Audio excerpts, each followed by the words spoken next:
Hello friends, स्वागत है आप सभी का हमारे चैनल को स्टडी में। मैं गोल बेस्ट।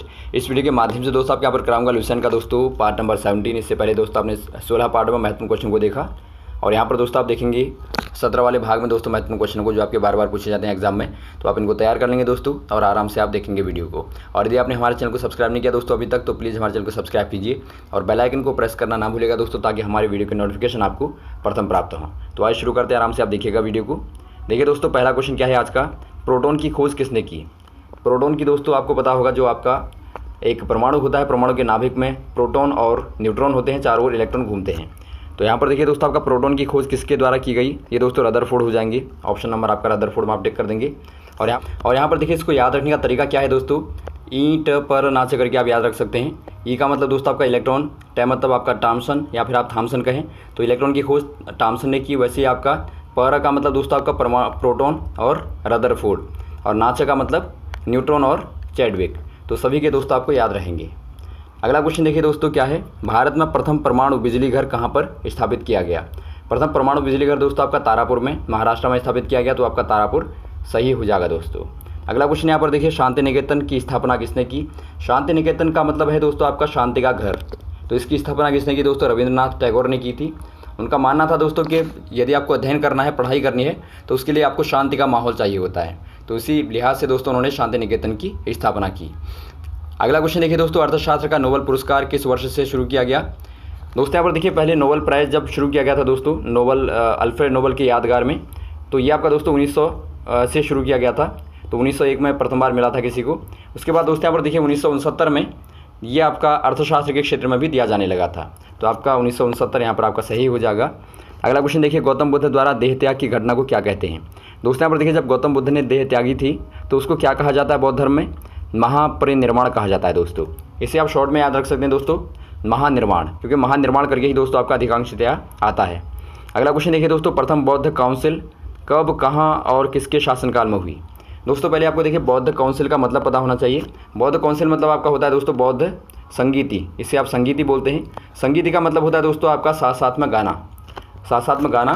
तो इसका मतलब क्या था दोस्तों, इसका उद्देश्य था कि जो बौद्ध के द्वारा दोस्तों जो भी प्रवचन दिए गए हैं या फिर जो भी उपदेश दिए गए हैं उनको लोगों तक पहुंचाना या फिर उनको संग्रहित करना। तो इसी लिहाज से दोस्तों शुरू किया गया था बौद्ध के निर्माण के बाद, बुद्ध के निर्माण के बाद। तो यहाँ पर देखिए प्रथम जो हुआ था दोस्तों आपका 483 ईसा पूर्व में राजगृह में दोस्तों हुआ था, अजातशत्रु के काल में। अगला क्वेश्चन देखिए दोस्तों, सूर्य का सतह का तापमान कितना है। सूर्य का आपको सतह का सरफेस का पूछा गया दोस्तों, तापमान कितना है। ये आपका हो जाएगा दोस्तों लगभग 6000 डिग्री सेंटीग्रेड। तो ऑप्शन नंबर आपका 6000 वाले में टिक करेंगे। यदि आपको केंद्र का पूछा गया दोस्तों, तो अप्रॉक्सीमेटली जो आपका केंद्र का माना जाता है वो लगभग दोस्तों आपका 150 लाख डिग्री सेंटीग्रेड है, यदि आप सेंटर का देखें दोस्तों।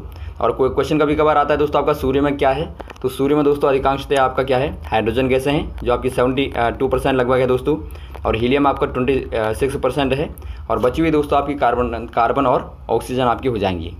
अगला क्वेश्चन देखिए दोस्तों, सवाना घास के मैदान किस महाद्वीप में है। सवाना घास के मैदान दोस्तों कौन से वाले महाद्वीप में है, ये दोस्तों आपके अफ्रीका में है। अब देखिए दोस्तों घास के मैदान जो आपके होते हैं उष्णकटिबंधीय होते हैं। उष्णकटिबंधीय का मतलब होता है दोस्तों आपके जो यहाँ पर देखिए जो आपकी मुख्य रेखा है, जो भूमध्य रेखा है, इसके यदि आप दोस्तों इर्द गिर्द जाएंगे, ऊपर नीचे जाएंगे, तो 80 डिग्री के दरमियान जो फैला हुआ क्षेत्र होता है दोस्तों उसे आप बोलते हैं उष्णकटिबंधीय। तो कभी क्वेश्चन आता है कि आपका उष्णकटिबंधीय क्या होता है, तो ये दोस्तों आपका ये वाला भाग आपका उष्णकटिबंधीय कहलाता है। तो यहाँ पर आपके जो वन आते हैं दोस्तों उनको आप बोलते हैं उष्णकटिबंधीय। तो सवाना भी दोस्तों एक उष्णकटिबंधीय का ही एग्जाम्पल है। अगला देखिए दोस्तों, आपका किस संविधान संशोधन के बाद पंचायती राज व्यवस्था लागू की गई। दोस्तों कल क्वेश्चन हमने यहाँ पर दिया था, इसमें किताब में ही था, उसमें लिखा था कि 2 अक्टूबर 1958 से शुरू किया गया। तो दोस्तों ये आपका यहाँ पर देखिए 1959 होगा, क्योंकि वहाँ पर मिसप्रिंट था। तो 1959 से दोस्तों ये शुरू किया गया था। तो आप याद रखेंगे 1959 में दोस्तों प्रथम बार राजस्थान के नागौर से शुरू किया गया। तो ये थोड़ा सा मिसप्रिंट था। अब यहाँ पर देखिए दोस्तों ये कौन सा वाला संशोधन था, ये आपका था दोस्तों 73वां। तो 73 संशोधन हो जाएगा दोस्तों, ऑप्शन नंबर आपका इसमें आप टिक कर देंगे। अगला क्वेश्चन देखिए दोस्तों, राष्ट्रपति यदि इस्तीफा देना चाहे तो वो किसे देगा। राष्ट्रपति यदि चाहे दोस्तों इस्तीफा देना तो किसे देगा, वो देगा उपराष्ट्रपति को। तो उपराष्ट्रपति आपका सही हो जाएगा। अगला क्वेश्चन देखिए दोस्तों, किस राज्य में लोकसभा की सर्वाधिक सीटें हैं। सर्वाधिक सीटें दोस्तों आपकी हैं उत्तर प्रदेश में, 80 सीटें हैं दोस्तों। और आपको पता होना चाहिए यहाँ पर सीटें कहाँ कहाँ पर कितनी हैं। और वैसे दोस्तों इसके बाद में आपका महाराष्ट्र आता है, जहाँ पर आपकी 48 सीटें हैं लगभग। और वैसे दोस्तों आपका फिर पश्चिम बंगाल आता है, 42 सीटें हैं। तो इस प्रकार से दोस्तों आपको लगभग याद होना चाहिए। और यदि दोस्तों आप कुल सीटों की बात करेंगे तो आपकी कितनी हो जाएंगी, 552 लगभग दोस्तों आपकी संसद में होती हैं। अगला क्वेश्चन यहाँ पर देखिए दोस्तों, चौथी बौद्ध काउंसिल कब, कहाँ और किसके संरक्षण में हुई। ये दोस्तों यहाँ पर देखिए 98 ईसा में कुंडलवन में दोस्तों, जो आपका कश्मीर में पड़ता है, कनिष्क के संरक्षण में हुई। अगला क्वेश्चन देखिए दोस्तों, पृथ्वी अपनी धुरी पर कितने कोण में झुकी हुई है। बहुत कॉमन क्वेश्चन है दोस्तों, पृथ्वी अपनी धुरी पर झुकी हुई आपको पता होगा। तो ये दोस्तों आपके यहाँ पर देखिए 23 सही 1/2 डिग्री झुकी हुई है, या फिर आप कहें 23.5 डिग्री दोस्तों। अगला क्वेश्चन देखिए दोस्तों, वायुमंडल में ऑक्सीजन की मात्रा कितनी है। बहुत कॉमन क्वेश्चन है। वायुमंडल में दोस्तों आपकी ऑक्सीजन की मात्रा कितनी हो जाएगी, 21% हो जाएगी दोस्तों। अगला क्वेश्चन देखिए दोस्तों, वायुमंडल में कार्बन डाइऑक्साइड की मात्रा कितनी है। ये दोस्तों आपकी लगभग देखिए 0.03% हो जाएगी। अगला क्वेश्चन देखिए दोस्तों, ब्रॉड गेज रेलवे लाइन की चौड़ाई कितनी होती है। दोस्तों यहाँ पर देखिए पहले आपको गेज का मतलब पता होना चाहिए। जो पटरियों के बीच की दूरी होती है दोस्तों, इसे आप गेज में मापते हैं। तो यहाँ पर देखिए दोस्तों आपकी 2 प्रकार की गेजें होती हैं। एक आपका होता है ब्रॉड गेज, जो आपकी बड़ी वाली लाइनें होती हैं दोस्तों। एक आपका होता है नैरो गेज, जो आपकी छोटी वाली लाइनें होती हैं। अब यहाँ पर देखिए जो आपकी ब्रॉड वाली गेज है दोस्तों, उसके बीच की चौड़ाई लगभग आपकी होती है 1.676 मीटर दोस्तों, या फिर आप मिलीमीटर में कहें दोस्तों तो 1676 मिलीमीटर होती है। और कभी कभी दोस्तों आपको यहाँ पर 1435 भी लिख के आएगा, तो आपका अप्रोक्सीमेटली दोस्तों इनके बराबर होती है। अगला क्वेश्चन देखिए दोस्तों, भारत में पशुओं का सबसे बड़ा मेला कहाँ पर लगता है। पशुओं का मेला दोस्तों सबसे बड़ा सोनपुर में लगता है, आपको पता होगा, जो आपका बिहार में पड़ता है। अगला क्वेश्चन देखिए दोस्तों, 38वीं पैरेलल किन 2 देशों को बांटती है। 38वीं पैरेलल का मतलब है दोस्तों आपकी 38वीं समांतर रेखा, इसे आप समांतर बोलते हैं। पैरेलल का मतलब समांतर ही होता है। तो ये किसको बांटती है दोस्तों, ये आपके यहाँ पर देखिए उत्तरी और दक्षिणी कोरिया को बांटती है। क्योंकि दोस्तों ये आपके यहाँ पर देखिए विभाजन रेखा है। जिस प्रकार से भारत और पाकिस्तान के बीच में रेड क्लिफ रेखा है, वैसे ही दोस्तों आपकी ये 38वीं पैरेलल रेखा जो है दोस्तों आपकी उत्तरी और दक्षिणी कोरिया के मध्य में है। अगला क्वेश्चन देखिए दोस्तों, आपकी अष्टाध्यायी किसके द्वारा लिखी गई। अष्टाध्यायी दोस्तों पाणिनि के द्वारा लिखी गई, जहाँ पर आपको 8 अध्याय दिखते हैं, इसीलिए दोस्तों इसे आप अष्टाध्यायी कहते हैं। और इसी के द्वारा दोस्तों आपको व्याकरण का ज्ञान होता है, जो आपकी हिंदी में या संस्कृत में दोस्तों आपकी व्याकरण आती है, वो दोस्तों आपकी यहीं से निकल के आती है। अगला क्वेश्चन देखिए दोस्तों, बल्ब का फिलामेंट किसका बना होता है। बल्ब का फिलामेंट दोस्तों टंगस्टन का बना होता है, जो आपका बहुत ज़्यादा क्या होता है दोस्तों, उच्च गलनांक वाला होता है। क्योंकि यदि आपका निम्न गलनांक होगा तो गल जाएगा। तो टंगस्टन का होता, कभी कभार आता है कि क्यों होता है, तो आप बता देंगे उच्च गलनांक होता है। अगला क्वेश्चन देखिए दोस्तों, तीसरी बौद्ध काउंसिल कब, कहाँ और किसके संरक्षण में हुई। अब तीसरी वाली दोस्तों यहाँ पर देखिए 250 BC में बताई जाती है, जो पाटलिपुत्र में दोस्तों अशोक के शासनकाल में हुई थी। अगला क्वेश्चन देखिए दोस्तों, आपका त्रिपिटक किस धर्म ग्रंथ पुस्तकों का नाम है। त्रिपिटक दोस्तों यहाँ पर देखिए बौद्ध धर्म की पुस्तकों का नाम है दोस्तों, और ये आपकी पाली में लिखी गई है। आपको पता होगा दोस्तों बौद्ध धर्म की जो भाषा है खासतौर पे वो पाली आपकी है दोस्तों, तो इसीलिए आप बता देंगे पाली में लिखी हुई है। अगला क्वेश्चन देखिए दोस्तों, भारतीय प्रायद्वीप का क्या नाम है। भारतीय प्रायद्वीप का नाम है दोस्तों दक्कन का पठार। अगला क्वेश्चन यहाँ पर देखिए, गुजरात से लेके गोवा तक समुद्री तट को क्या कहा जाता है। गुजरात से लेके गोवा तक के समुद्री तट को दोस्तों आप बोलते हैं कोंकण। अगला क्वेश्चन देखिए दोस्तों, अंडमान निकोबार द्वीप समूह में कितने द्वीप हैं।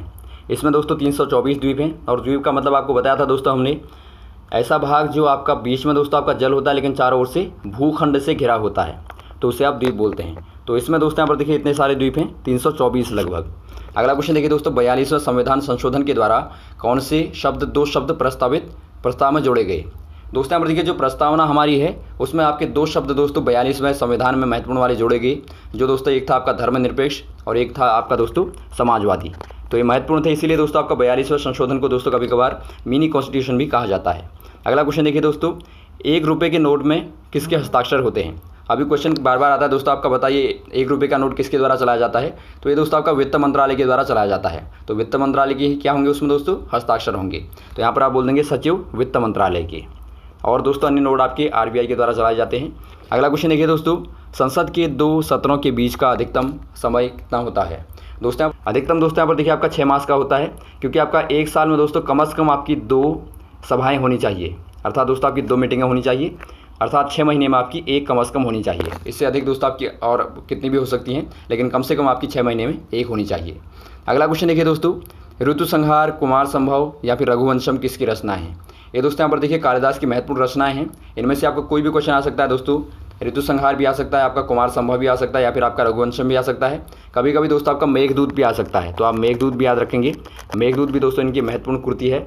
तो ये आपका यहाँ पर हो जाएगा। और शाकुंतलम भी दोस्तों नाटक जो आपका है वो भी कालिदास का ही है। तो ये पाँचों नाम याद रखेंगे दोस्तों आप। अगला क्वेश्चन यहाँ पर देखिए, अजंता और एलोरा की गुफाएं कहाँ पर हैं। अजंता एलोरा की गुफाएं दोस्तों जो आपकी बहुत ही पुरानी गुफाएं हैं वो दोस्तों औरंगाबाद में है, जो आपका महाराष्ट्र में पड़ता है। तो दोस्तों आप इन क्वेश्चनों को याद कर लेंगे। उम्मीद आपको समझ में आए होंगे दोस्तों, अच्छे लगे होंगे। और भी इस प्रकार के क्वेश्चनों को आपको लगातार बताते रहेंगे, हमारे साथ भी बने रहेगा। Okay, thanks. जय हिंद, जय भारत।